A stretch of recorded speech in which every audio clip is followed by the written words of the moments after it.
Hello everyone. Before we start, make sure to like and subscribe to the channel and leave a comment with where you're from and what time you're watching. That way, YouTube will keep showing you stories just like this one. Now, let's begin.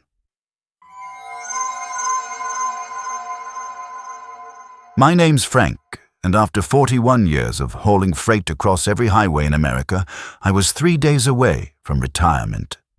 3 more runs, then I'd turn in my keys for good. That October night, I was pushing east through Kansas with a load of produce when the weather turned mean. Rain came down like bullets, and the wind tried to shove my trailer into the ditch. When I saw the exit sign for a little town called Millfield, I took it without thinking twice. The only place open was a diner called Betty's 24-hour. Half the neon was dead, and what was left buzzed like angry wasps. I parked under the one working light and made a run for the door, rain soaking through my jacket before I'd gone 10 steps. Inside, it smelled like coffee, bacon grease, and that particular staleness of a place that's been serving the same food for 30 years. 5 people sat scattered around, 3 farmers in seed caps, a woman with weathered hands wrapped around a coffee cup, and a kid in a Letterman jacket who kept glancing at me like I was interrupting something. The waitress had red hair going gray and tired eyes. She poured coffee without being asked, the kind that's strong enough to wake the dead. "Storm's got the interstate flooded ahead," she said. "You'll be here a while." "That's fine," I said. "Just need some food and a place to wait it out." She nodded toward the menu board. "Pancakes are good, fresh made." While I waited for my food, I noticed the bulletin board by the register. The usual small-town stuff, church suppers, yard sales, and a few missing person flyers. One caught my eye because of the location. A trucker named Mark Daniels, last seen at a roadside diner off I-70. The photo showed a guy about my age, wearing the same kind of ball cap I had in my truck. The waitress brought my pancakes and slid a napkin under my fork. Her hands shook just enough to notice. When I looked down, there was writing on the napkin in blue ink. "Don't park behind the building." I looked up, but she'd already moved away. The farmer in the corner booth was stirring his coffee with a spoon, making slow, deliberate clinks against the mug. The kid in the jacket was watching my reflection in the pie case glass. Nobody was talking, but the silence felt heavy, like everyone was waiting for something. "Storm should break soon," the waitress said when she came back with more coffee. "If you're just passing through, stay under the lights out front. Don't go past the dumpsters." I wanted to ask why, but something in her voice told me not to push it. When I paid my bill, the receipt had their logo stamped on it, Betty's Diner with a little cartoon coffee cup. But underneath, someone had written in the same blue ink, "Thanks for stopping by again." Again. I'd never been to this place before in my life. Back outside, the rain had eased to a drizzle, but the wind still howled through the power lines overhead. I climbed into my cab and sat there, engine idling, watching the diner through my windshield. The people inside looked normal enough, but something about the whole situation felt wrong. Like a play where everyone knew their lines, except me. That's when I heard the tapping on my trailer. Not the random banging of loose chains or shifting cargo. This was deliberate. Tap, tap, tap. Pause. Tap, tap, tap. Like someone knocking on a door. I grabbed my flashlight and climbed out, my boots splashing in the puddles. The lot was empty except for my rig and an old sedan parked way back by the dumpsters. I walked along the side of my trailer, listening. The tapping had stopped. When I reached the back doors, I checked my seals. Everything looked normal, but there, in the mud beside my rear wheels, were footprints, fresh ones, still filling with rainwater. They led from the dumpster area right up to my trailer, then just stopped, like whoever made them had vanished into thin air. My CB crackled to life. "Breaker 19, this is Road Dog. You copy?" I grabbed the mic. "Yeah, I copy. Go ahead. Just wanted to let you know. There's been reports of folks going missing along this stretch. Truckers mostly. You be careful out there. What kind of reports? Static filled the channel for a long moment. Then, the kind where they find the truck but not the driver. You just be careful, Blue Jay. Blue Jay. That was my handle from 20 years ago. Nobody had called me that in a decade. Who is this? I asked, but the radio had gone dead. I looked back toward the diner. The lights were still on, but I couldn't see anyone inside anymore. The windows just showed empty booths and that slowly turning pie case. The old sedan by the dumpsters was gone too, though I hadn't heard it start or seen it leave. I climbed back into my cab and locked the doors. Every instinct I developed in 4 decades of driving told me to get out of there. I put the truck in gear and rolled toward the exit, my headlights cutting through the drizzle. In my side mirror, I watched the diner shrink behind me. Just before it disappeared completely, I saw a figure standing in the doorway. Tall, wearing what looked like a ball cap. For just a second, in the glow of the neon, it looked exactly like the missing trucker from the flyer. I didn't stop driving until I reached the Loves in Salina, 40 miles down the road. Under the bright truck stop lights, surrounded by other drivers, I finally felt safe enough to get out and check my load again. Everything was secure, but on my rear doors, someone had drawn a symbol in the mud. A circle with an X through it. I'd heard about those marks. Hobo signs, some called them. This one meant dangerous place. I washed it off with a bottle of water, but I kept that napkin from Betty's diner. Sometimes, when I can't sleep, I take it out and look at those faded blue words. Thanks for stopping by again. And I wonder if maybe I had been there before, in some life I don't remember. Or if I'm destined to stop there again, someday, when my own picture ends up on that bulletin board.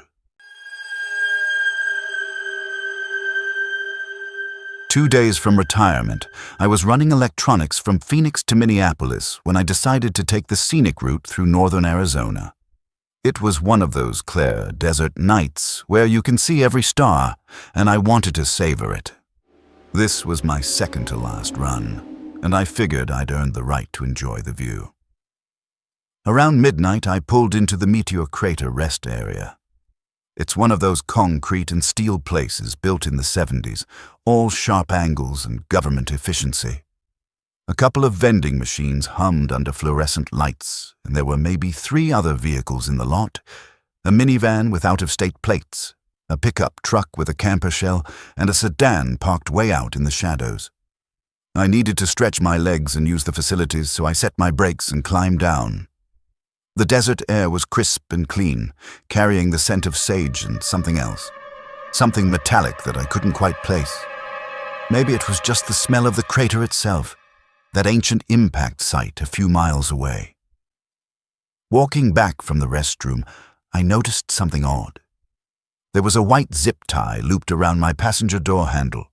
Not tight, just hanging there like someone had marked my truck. I'd heard stories about that. Criminals marking vehicles to identify easy targets or lone drivers. I cut it off with my pocket knife and tossed it in a trash can, but the sight of it left me uneasy. I was just about to climb back into my cab when I heard voices from the other side of my trailer, a man and woman talking in low, urgent tones. I couldn't make out the words, but something about their conversation sounded wrong, too intense for a casual rest stop meeting. I walked around my trailer, trying to look casual, like I was just checking my load. There they were, a young couple, maybe late 20s, standing by the pickup truck. When they saw me, they stopped talking immediately. "Evening," the man said. He had the kind of smile that didn't reach his eyes. "Nice night for driving."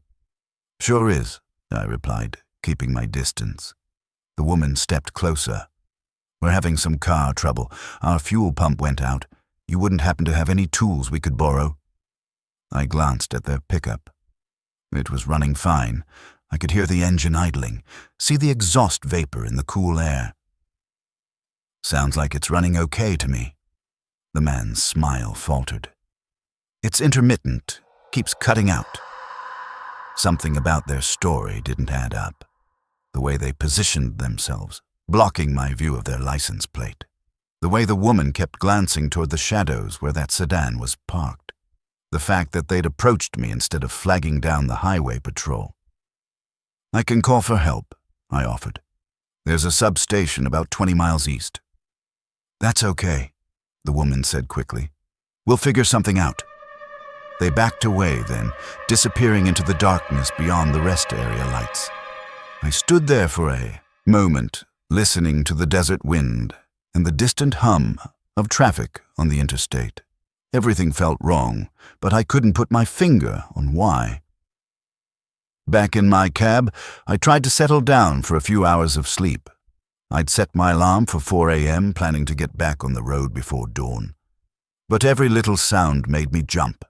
The tick of cooling metal, the whisper of wind around my mirrors, the distant howl of a coyote somewhere out in the darkness. Around 2 a.m. I heard footsteps on gravel. Slow, deliberate steps circling my truck. I lay perfectly still in my sleeper, listening. The steps paused at my fuel tanks, then moved toward the front of the truck. Someone was checking me out, learning the layout of my rig. Then came the sound that made my blood run cold. A child crying. Soft, heartbroken sobs coming from somewhere outside my truck. "Mama?" a small voice called. "Mama, where are you?" Every instinct told me it was a trap. I'd read about it online. Criminals using recordings of children in distress to lure drivers out of their cabs. But hearing that little voice, so scared and alone, it was almost impossible not to respond. If you're still listening, you probably enjoy stories like this. A like or a comment helps keep them alive. The crying continued for maybe 5 minutes, moving around my truck like whoever was making it was searching for their mother. Then it stopped abruptly, cut off mid-sob like someone had hit a switch. I waited another hour before I dared to look outside. The rest area was empty except for my truck. The minivan, the pickup, the sedan, all gone. But there, scattered around my truck in the gravel, were children's toys, a stuffed rabbit, a small plastic car, a coloring book with pages fluttering in the wind. I started my engine and got out of there fast. At the next truck stop, I called the highway patrol and reported what I'd seen. The trooper I spoke with didn't seem surprised. "We've had reports about that rest area," he said. "Folks using it as a base for robbery, kidnapping, worse.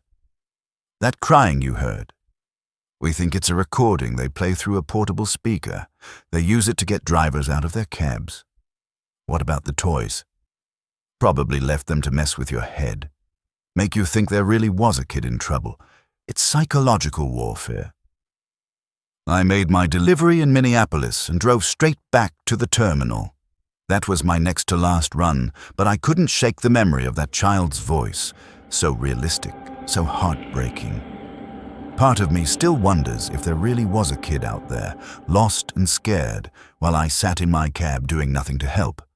But the rationale part of me knows better.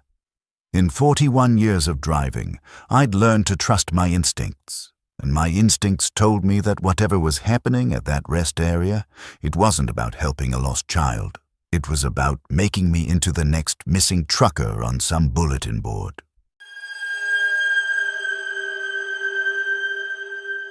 My final run was supposed to be ceremonial. A light load of office supplies from Atlanta to Birmingham, just enough to make it official. After 41 years, I was going out with an easy day's drive through familiar territory. I knew every mile of I-20 between those cities, every truck stop and way station. That's why it was so strange when I saw the sign for a way station I'd never noticed before. It was just past the Alabama state line, where the highway curves through a stretch of pine forest they call Deadman's Curve. The sign was old and weathered. Commercial vehicle inspection, next right. I'd driven this route hundreds of times, but I couldn't remember ever seeing a way station there. My load was legal. I knew that without even checking. But the sign was lit up, and in Alabama, you don't ignore an open-way station. I took the exit, following a narrow access road that wound through thick woods before opening up into a small clearing. The facility looked like it had been there forever. A small brick building with a shingled roof, a single set of scales, and a few parking spaces for trucks that needed inspection. An old man in a DOT uniform stood in the doorway, clipboard in hand. I rolled onto the scales and waited for the reading. The display flashed red. Overweight. That was impossible. I'd scaled the load myself that morning. I was well under the limit on all axles. The inspector walked over to my window. He was older than me, with deep lines around his eyes and hands that shook slightly as he held his clipboard. "Gonna need you to pull around back," he said. "We'll get this sorted out." "I'm not overweight," I told him. "I scaled this load myself." He just nodded, like he'd heard it all before. "Pull around back, son. Won't take but a minute." The back of the facility was just a gravel lot surrounded by pine trees. I parked where he indicated and climbed out to wait. The air smelled like pine sap and something else. Something old and musty, like a basement that hadn't been opened in years. The inspector came around with a handheld device, supposedly to recheck my axle weights, but instead of focusing on my truck, he kept glancing at the woods around us. "You been driving long?" he asked. 41 years, I said. "This is actually my last run." Something changed in his expression. "Your last run? Well, I'll be. That's something special." He looked down at his clipboard, then back at me. "What's your name, son?" "Frank Morrison." He wrote something down, then looked up at the sky. It was getting dark, though it couldn't have been more than 4 in the afternoon. The trees seemed to press closer, their shadows reaching across the gravel lot like fingers. "Frank Morrison," he repeated. "You know, we get a lot of drivers through here on their last runs. Funny thing about last runs, they have a way of lingering." I didn't like the way he said that. "What do you mean?" Instead of answering, he pointed to a wooden bench beside the building. "Have a seat. This might take a while." The bench was old and weathered, carved with initials and names going back decades. As I sat down, I noticed that some of the carvings were recent, some looked ancient, but they all had one thing in common. They were all trucker handles and names, followed by dates. Road Dog 1987, Smokey Joe 1993, Highway Bill 2001. And at the far end of the bench, carved deep into the wood, was my own name. Frank Morrison, 2024. My hands started shaking. "What kind of place is this?" The inspector sat down beside me, his clipboard resting on his knees. "This here's a special kind of weigh station, Frank. We don't weigh cargo. We weigh other things. I want to leave. Now." "Oh, you'll leave," he said. "Everyone leaves eventually. But first, you got to understand something. 41 years on the road. That's a long time. Long enough to leave pieces of yourself scattered across every highway in America. Long enough to become more road than man." The woods around us had gone completely quiet. No birds, no insects, no wind in the trees. Even the distant sound of traffic from the interstate had faded to nothing. "See, Frank, retirement ain't as simple as turning in your keys. Not for drivers like you. The road gets into your blood, becomes part of who you are, and when you try to leave it behind—" He gestured toward the bench, toward all those carved names. "Well, sometimes it don't let go so easy." I stood up, backing toward my truck. "You're crazy. I'm getting out of here." "Go ahead," he said calmly. "But you'll be back. They always come back. The road calls to them and they can't resist. One more run, they tell themselves. Just one more." I climbed into my cab and fired up the engine. The inspector just sat there on his bench, watching me with those tired old eyes. As I pulled away, I caught a glimpse of him in my side mirror. For just a second, he looked exactly like me. 40 years from now, still sitting on that bench, still waiting for the next driver to come through on their final run. I made it back to the interstate, but I couldn't shake the feeling that something had changed. The highway looked different somehow, more familiar than it should have, like I'd been driving it forever. My GPS showed the right route, but the miles seemed to stretch on endlessly. When I finally reached Birmingham and made my delivery, I drove straight to the terminal to turn in my keys. But as I sat in the parking lot, looking at that building where I'd worked for 4 decades, I felt something I hadn't expected. I didn't want to go inside. I didn't want to turn in those keys. The thought of never driving again, never feeling the road beneath my wheels, made me physically sick. I'm retired now, officially. I turned in my keys and collected my pension, but late at night, when I can't sleep, I find myself getting dressed and walking out to the driveway, looking for a truck that isn't there anymore. And sometimes, I swear, I can hear the distant rumble of diesel engines calling me back to the road. They say retirement is supposed to be the end of one chapter and the beginning of another, but I'm starting to think that for some of us, there is no end. There's just the road, stretching on forever, waiting for us to come back home.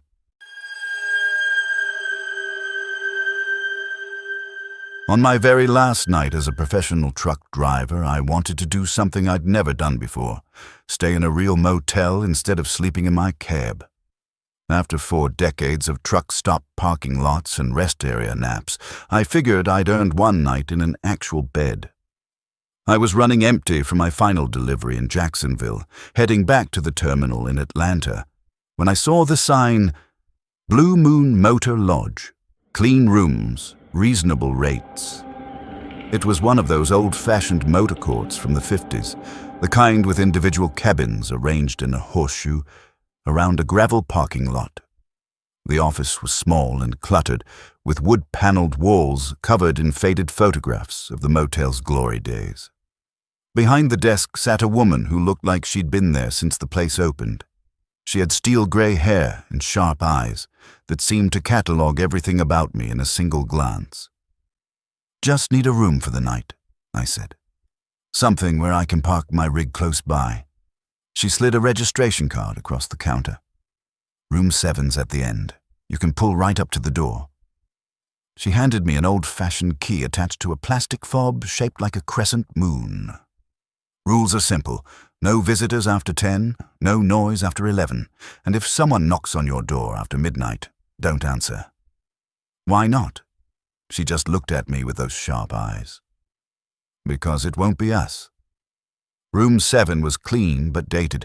Chenille bedspread, wood-grain furniture, and a window air conditioner that wheezed like an old man climbing stairs.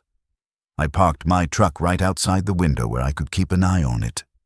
After 41 years of worrying about cargo thieves and vandals, old habits die hard.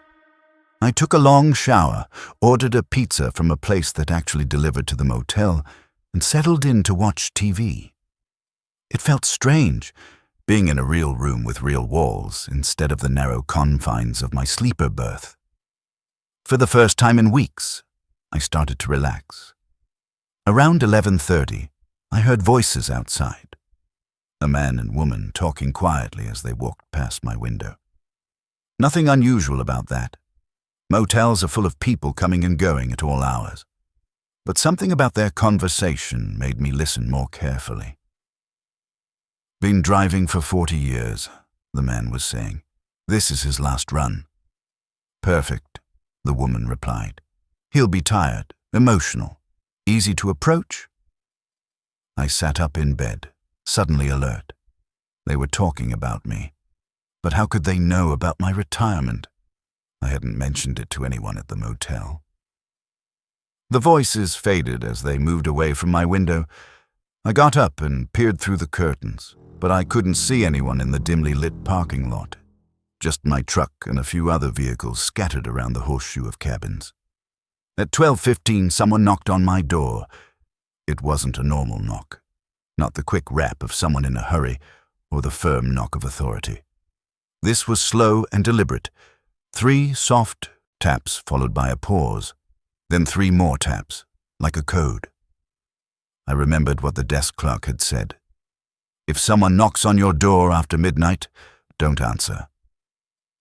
But curiosity got the better of me. I walked to the door and looked through the peephole. There was a woman standing outside, maybe 40 years old, wearing a business suit that looked expensive. She had dark hair and pale skin, and she was holding what looked like a clipboard. She knocked again, the same pattern. 3 taps, pause, 3 taps. "Excuse me," she called softly. "I'm from the trucking company. There's been a problem with your final paperwork." That got my attention. If there was a problem with my retirement paperwork, it could affect my pension. I reached for the door handle, then stopped. Something wasn't right.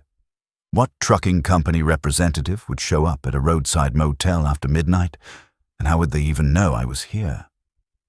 "Sir," the woman called again, "I really need to speak with you. It's about your retirement benefits." I stepped back from the door. Through the peephole, I could see her more clearly now. Her skin wasn't just pale, it was waxy, almost translucent. And her eyes were completely black, like looking into deep water at night. She knocked again, harder this time. "Sir, I know you're in there. I can hear you breathing." I hadn't made a sound. "We just need a few minutes of your time," she continued, "to discuss your transition from active driver to something else." The way she said "something else" made my skin crawl. I backed away from the door, my heart pounding. Whatever this woman was, whatever she wanted, it wasn't about paperwork. The knocking stopped. I waited, listening to the silence, hoping she'd given up and left. Then I heard footsteps moving around the side of the cabin, toward the window where my truck was parked. I crept to the window and peered out through a gap in the curtains. The woman was standing beside my truck, running her hands along the side of the cab like she was petting a large animal. As I watched, she opened the driver's door and climbed inside. My keys were in my "Hello, everyone." Before we start, make sure to like and subscribe to the channel and leave a comment with where you're from and what time you're watching. That way, YouTube will keep showing you stories just like this one. Now, let's begin.